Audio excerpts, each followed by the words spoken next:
bienvenidos a este jueves de MAC, en ocasión de la exposición Referencias Cruzadas, Arte Contemporáneo de Venezuela, en el MAC Panamá, organizada por Mercantil. Vamos a conversar Alfredo Martí, arquitecto y artista panameño, Taía Rivero, curadora de la colección Mercantil y curadora de la exposición, y mi persona, Emilio Narciso, asistente curatorial de la colección Mercantil y también curador de esta exposición. Para mencionar de la manera más sucinta a algunos personajes que fueron clave en el siglo XIX, no solamente los pintores viajeros, como por ejemplo Bellerman, que está incluido como una referencia al paisaje en la exposición Referencias Cruzadas, sino también a Ramón Polet, un artista que tenía que publicó una revista, la revista El Venezolano, y allí se vieron las primeras imágenes del paisaje en Venezuela, e inclusive aparecen algunas escenas urbanas, de plazas, iglesias y de personajes transitando. Desafortunadamente, esa corriente que atravesaba América Latina, de la cual formaba parte Juan Lovera y Gil de Castro o Cabrera en Cuba, se trunca en Venezuela con la participación o el viaje de 4 artistas muy importantes de finales del siglo XIX a París. Ellos estudian en la Academia Julián, y realmente es el tema académico lo que va a prevalecer. En todo caso, el tema del paisaje en la transición siglo XIX, siglo XX, prevalece con esta tendencia de la escuela, de la Academia Francesa. Allí están Boyo, está Mauri, y luego aparece en Venezuela el Círculo de Bellas Artes y la Escuela de Caracas. Ahora, ¿qué pasa con ese paisaje? Ese paisaje es un paisaje arcádico. No hay vestigios ni de la ciudad ni del hombre. Apenas algunas casitas, algunas chocitas en unas imágenes de campo, pero siempre es la exuberancia del paisaje lo que va a prevalecer. Ahora, en este núcleo de la ciudad y el paisaje, que vemos en la exposición Referencias Cruzadas en el MAC Panamá, hay una fuerte presencia de la fotografía, ¿no? De la imagen fotográfica, tanto fotografía pura, técnicamente hablando, como fotografía expandida. Hablamos de la fotografía que tiene intervención digital, hablamos de la fotografía en función con el videoarte, en relación con el videoarte, hablamos incluso de la fotografía como parte de una instalación en el espacio tridimensional, y nos gustaría conversar un poco en torno al papel de la fotografía en el arte contemporáneo, dirigida en este caso hacia el espacio urbano, que es el tema que estamos tratando, la ciudad y el paisaje, tomando en cuenta la arquitectura como un paisaje en permanente transformación. Tal vez Alfredo nos puede hablar de su experiencia, ¿no? Sí. Como arquitecto y fotógrafo. A mí siempre me ha gustado hablar que cada ciudad tiene sus propios ritmos. Es como el jazz, cuando uno lo aborda desde el punto de vista fotográfico, uno tiene que adaptarse a los diferentes ritmos que hay, las diferentes lecturas que te está dando la ciudad. Hay muchos estilos de arquitectura que se combinan por el paso del tiempo, principalmente en estas regiones del planeta, donde tuvimos un periodo de colonización, influencias de arquitectura española, influencia de arquitectura francesa. En el caso de Panamá también tuvimos un periodo de adaptación de la arquitectura norteamericana en función del trópico. Y esos son diferentes elementos que son constantes dentro de lo que hacemos. Por supuesto, también está la parte de la economía informal, la falta de planificación y una serie de temas que van haciendo más complejo todo el proceso. El papel de la fotografía en este caso entra en principio como una intención documental de mostrar el escenario como uno lo descubre, como si fuera la realidad, pero posteriormente comienza a darse un proceso de conceptualización, de reinterpretación, de deconstrucción del paisaje, y es donde vienen intervenciones artísticas utilizando la fotografía. En este caso, relacionados con la exhibición, creo que vale la pena recalcar la obra de Alexander Apóstol, donde toma estas fotografías de edificios de los años 50 en Venezuela y le hace una intervención digital para impedir que las personas tengan esa entrada visual al espacio. Entonces hay una referencia bastante fuerte ahí en contra de la simplicidad, del modernismo. Curiosamente, esta semana he estado leyendo unos libros del arquitecto Juhani Pallasmaa, un arquitecto danés, donde toca temas de fenomenología en la arquitectura, y en uno de sus artículos escritos en 1980, él mencionaba sobre la crítica que se dio en aquel entonces a toda la arquitectura moderna por su falta de contenido semántico, producto de esa ruptura con la historia. Creo que es una constante a lo largo de la exhibición, por lo menos en la información que he estado viendo, estas referencias que cuestionan esa ruptura de la historia, esa ruptura con las tradiciones, y también se puede ver con documentación o cómo cambia el paisaje. En el caso de Venezuela, en el caso nuestro acá en Panamá también hemos estado haciendo eso. El paisaje cambia muy rápido, principalmente a partir del boom inmobiliario que tuvimos en Panamá. Comenzaron a desaparecer proyectos que tenían características invaluables de arquitectura, nunca pudieron estar protegidos bajo las legislaciones de patrimonio, y pues ejemplo es todo lo que ocurría con la arquitectura de Bellavista, que se llamaba el estilo bellavistino. Si habláramos de ciudad y de paisaje, interesante es la relación en la obra de Federico Brandt que tienen en la exhibición, que te muestra este paisaje íntimo de una azotea de Caracas, y al fondo se ve el paisaje puro, limpio, casi como idealista, totalmente distinto a lo que uno puede encontrar hoy en día, que es una extensión de territorio totalmente ocupada por los edificios, por las residencias, por la arquitectura. Y entonces siempre vamos a ver este conflicto que hay entre el ámbito construido, cuando no se logra planificar, que comienza a extenderse sin fin, y la naturaleza que poco a poco va perdiendo su espacio. Me gustaría conversar con Alfredo en torno a su paralelismo en Panamá, en torno a la arquitectura o al caso de la arquitectura durante la ocupación norteamericana acá en la ciudad. Este periodo, como comenta el arquitecto Darien Montañez en un escrito que hizo en algún momento, es ver la ciudad de Panamá como si fuera una ciudad bipolar. Tienes la ciudad con todo este desarrollo caótico, la falta de planificación, y tienes el territorio de la zona del canal con sus grandes extensiones de áreas verdes, con los espacios que funcionaban para la operación del canal de Panamá, todo este desarrollo de bases militares, inversión en paisajismo, y una serie de conceptos que se aplicaron que iban totalmente distintos a lo que se estuvo haciendo aquí. Eventualmente, cuando se hace la firma de los tratados Torrijos-Carter y pasa el tiempo y se logra iniciar el proceso de reversión de la zona del canal a manos panameñas, tenemos una gran cantidad de territorio que no sabemos cómo utilizar.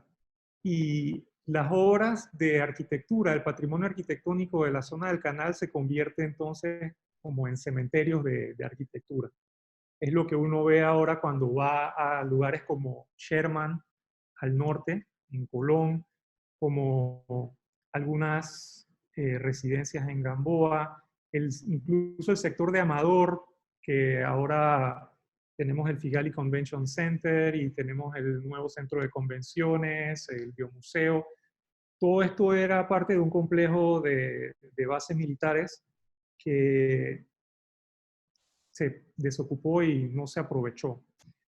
Es interesante todo eso que comentas. Y hay Wow. artistas contemporáneos panameños que están abordando de manera crítica esa desocupación de una arquitectura Conozco a la cual no saben darle uso a desde nivel el punto de social. vista de fotografía, un amigo mío se llama Carlos Mora, él ha estado haciendo una documentación de estas edificaciones y está trabajando un proyecto bastante interesante en torno a la identidad y a los remanentes de ese periodo de la historia y cómo él se vincula con ese periodo de la historia. Él tiene un trabajo fotográfico bastante interesante y es metódico, es recurrente. Él va con mucha regularidad a los lugares para ver cómo van alterándose. Yo tengo acá algunas fotografías para mostrar el estado actual de estas zonas de edificaciones de la zona del canal. Este es un edificio que queda en Amador. Fue ocupado por era el fuerte de Amador, fue ocupado por los militares estadounidenses, posteriormente fue una de las bases o uno de los edificios ocupados por las fuerzas de defensa de Panamá. Este es el estado en el que lo conocí cuando decidí hacer estas visitas a estos sitios de la zona del canal. Lo que te comentaba que, curiosamente, cuando ya no tienes la presencia humana, la naturaleza sigue su curso y la naturaleza hace estas cosas maravillosas, ¿no? Y hace una reversión de la arquitectura fría de carácter militar, de barracas, y las comienza a llenar de esta índole orgánica, ¿no? Lo mismo esto es en Colón. No recuerdo el nombre de este fuerte, está cerca del Hotel Meliá, si no me equivoco.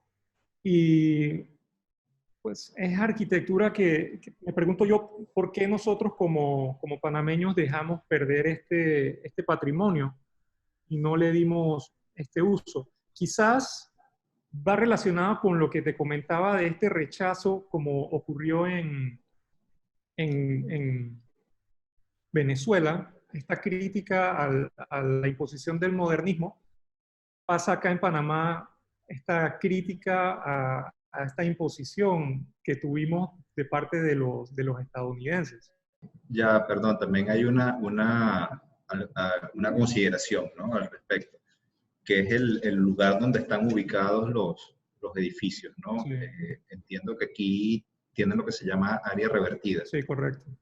¿ya? Y esas áreas tienen algún tipo de protección gubernamental, o sea, el acceso a ellas de repente no es tan sencillo como el acceso al casco antiguo, que veo que hay algunos edificios que aún están ocupados por personas, ¿no? Y que coexisten con la recuperación de esa zona en función del turismo.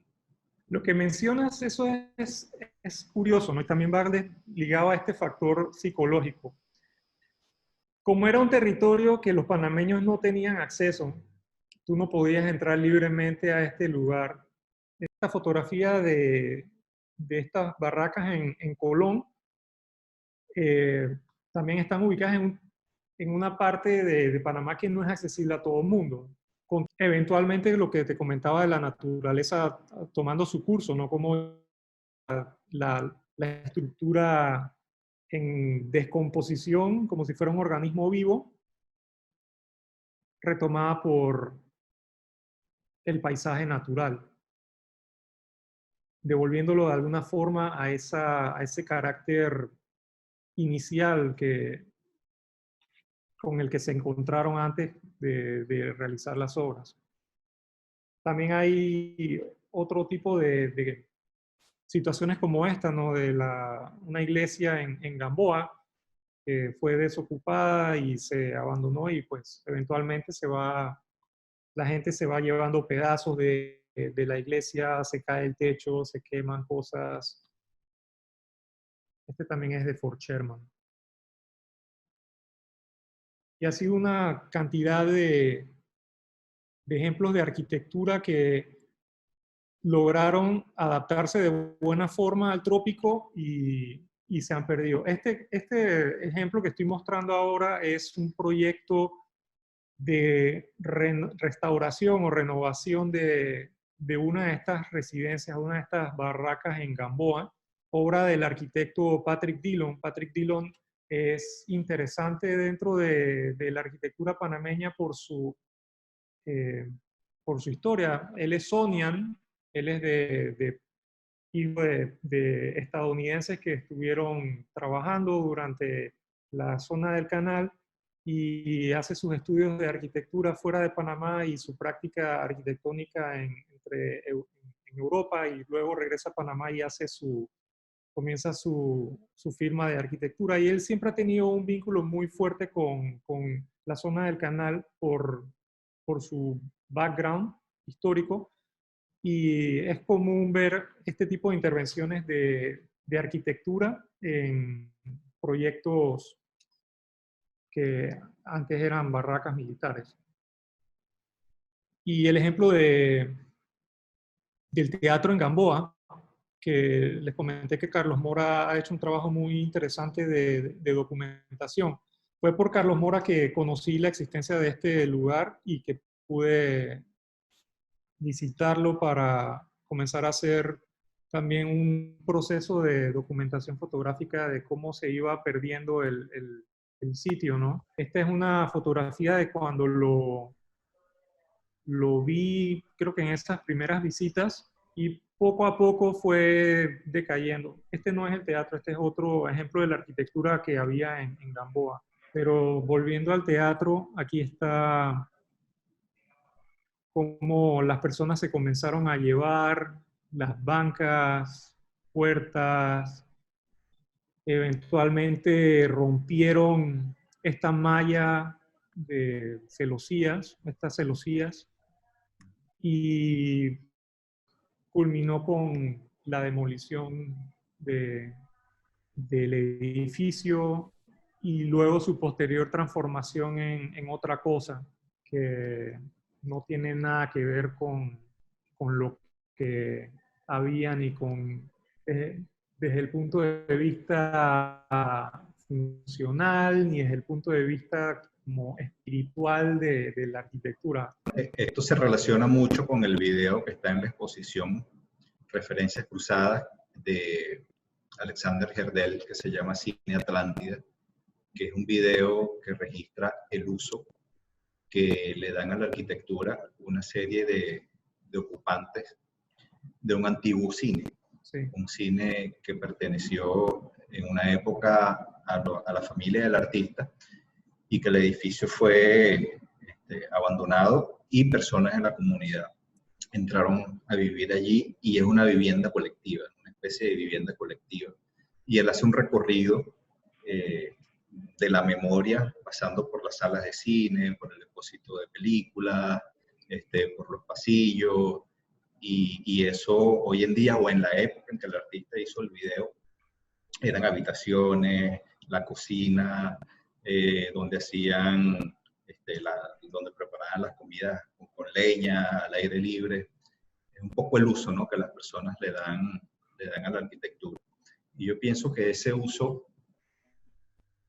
cambia la esencia del edificio, ¿no? O sea, permanece la impronta del diseño arquitectónico, pero también modifica la esencia propia del edificio y del contexto donde él se establece, ¿no? En Venezuela hubo un caso emblemático llamado la Torre de David, que era un edificio muy alto. Quiero mencionar ese ejemplo. Sí, fue diseñado para ser un gran centro financiero. Y en una época, cuando estas crisis bancarias que sucedieron en el país, fue abandonado. la construcción quedó a medias y poco a poco fue ocupado por, por personas, por familias, ¿no? Y estoy hablando de un edificio de aproximadamente 40 pisos, o más de 40 pisos. Y eso se convirtió en una gran colonia, en una gran favela, Sí. en un gran barrio, le decimos en Venezuela, donde, bueno, sucedían las cosas más asombrosas, ¿no? Y donde queda patente el uso que la comunidad le puede dar a la arquitectura cuando no está preparada o cuando no ha sido educada para hacer uso del espacio urbano y sus edificaciones. Fíjate, ese edificio, claro, yo tengo una conexión importante con la Torre de David porque está la Torre de David y al lado está la Torre de Mercantil. Hay un grupo que se llama el Urban Think Tank. Ellos hicieron una publicación de un libro que se llama Torre David, Informal Vertical Communities, donde estudiaron por un año la organización física y social de esa ruina convertida en hogar, ¿no? Y entonces, en este libro hay varias fotografías de Iwan Van que ilustran a los residentes con su ocupación de la torre y Sí. cómo en la ausencia de la infraestructura formal se organizan para dotar o proveer de las necesidades diarias, ¿no? Curiosamente, mencionas que esta torre está al lado de la de Mercantil. Sí, no solamente al lado de la mercantil, es que está insertada en el corazón financiero de Caracas. Entonces está la torre mercantil y está la torre de otros bancos, de otras instituciones financieras que habitábamos, pues que compartíamos el espacio urbano con este fenómeno. Bueno, pienso que fue una conversación muy productiva. Tocamos temas referentes a este interesante núcleo temático de la exposición Referencias Cruzadas, Arte Contemporáneo de Venezuela. Y bueno, en nombre de Mercantil les doy las gracias a Alfredo Martins, a Taía Rivero y al equipo del MAC Panamá por haber hecho posible este interesante intercambio y espero que todos los seguidores del Museo de Arte Contemporáneo de Panamá lo disfruten y que sea provechoso para la reflexión en torno a la ciudad y al paisaje en el que todos habitamos. Yo quiero aprovechar y también agradecer por la invitación que me extendió el Museo de Arte Contemporáneo para participar en este conversatorio. Ha sido un gusto conocer a Emilio, conocer a Taía y conocer un poco más a fondo en qué consiste esta mirada de ciudad y paisaje en la exhibición de Referencias Cruzadas.